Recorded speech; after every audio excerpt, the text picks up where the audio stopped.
بسم اللہ الرحمن الرحیم۔ السلام علیکم ورحمۃ اللہ وبرکاتہ۔ اللہم صلی علی محمد وعلی آل محمد کما صلیت علی ابراہیم وعلی آل ابراہیم انک حمید مجید۔ اللہم بارک علی محمد وعلی آل محمد کما بارکت علی ابراہیم وعلی آل ابراہیم انک حمید مجید۔ عاشورہ کے دن 10 ایسے اعمال اللہ تعالیٰ کے قرب کا باعث ہیں۔ روزہ رکھنا، یتیم کے سر پر ہاتھ رکھنا، توبہ و استغفار کرنا، نفلی عبادت کرنا، بیمار کی بیمار پرسی کرنا، غسل کرنا، پیاسے کو پانی پلانا، دسترخوان کشادہ کرنا، صدقہ و خیرات کرنا، سرما لگانا۔ 10 محرم الحرام۔ چند خصوصیات۔ حضرت آدم علیہ السلام کی توبہ قبول ہوئی۔ حضرت ادریس علیہ السلام کو درجات عالیہ نصیب ہوئے۔ حضرت نوح علیہ السلام کی کشتی جودی پہاڑ پر اتری۔ حضرت ابراہیم علیہ السلام کو خلیل کا منصب عطا ہوا۔ حضرت یوسف علیہ السلام کو جیل سے رہائی نصیب ہوئی۔ حضرت یعقوب علیہ السلام کی بینائی لوٹائی گئی۔ حضرت یونس علیہ السلام کو مچھلی کے پیٹ سے نجات ملی۔ حضرت یونس علیہ السلام کی قوم کی توبہ قبول ہوئی۔ حضرت موسیٰ علیہ السلام کی قوم کو فرعون سے نجات ملی۔ حضرت عیسیٰ علیہ السلام کو زندہ آسمان پر اٹھا لیا گیا۔ حضرت حسین رضی اللہ تعالیٰ عنہ کو شہادت نصیب ہوئی۔ زمانہ جاہلیت میں اہل مکہ کعبہ پر غلاف چڑھایا کرتے تھے۔ اس تاریخ کو قیامت قائم ہوگی۔ 4 اعمال۔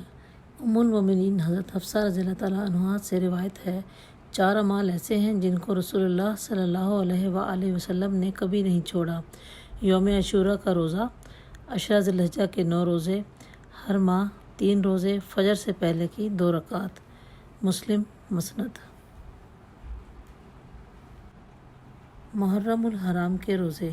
رسول اللہ صلی اللہ علیہ وآلہ وسلم نے فرمایا، رمضان المبارک کے بعد افضل روزے اللہ کے مہینہ محرم کے ہیں، اور فرض نماز کے بعد افضل نماز رات کی نماز ہے، یعنی تہجد۔ 10 محرم کے 3 کام۔ نمبر 1، توبہ۔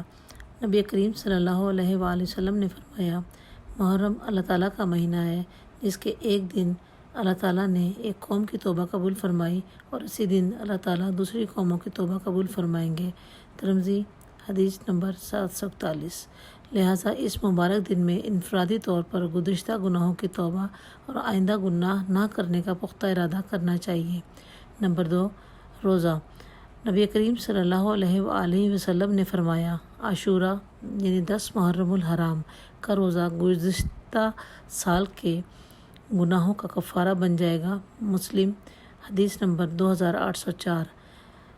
10 محرم الحرام کے ساتھ 9 یا 11 کا روزہ بھی ملا لینا چاہیے۔ اکیلا 10 محرم الحرام کا روزہ رکھنا مکروہ ہے۔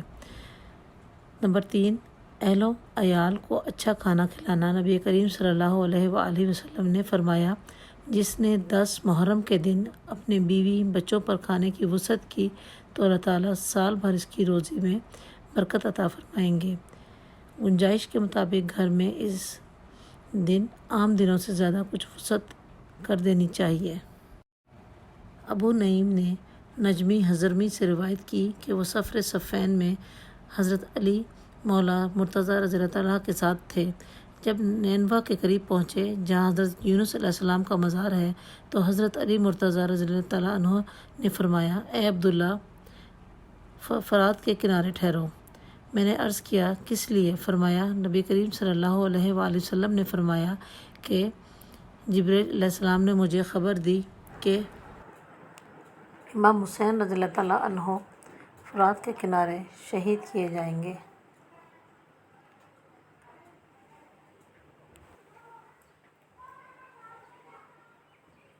اور مجھے وہاں کی ایک مٹھی مٹی دکھائی۔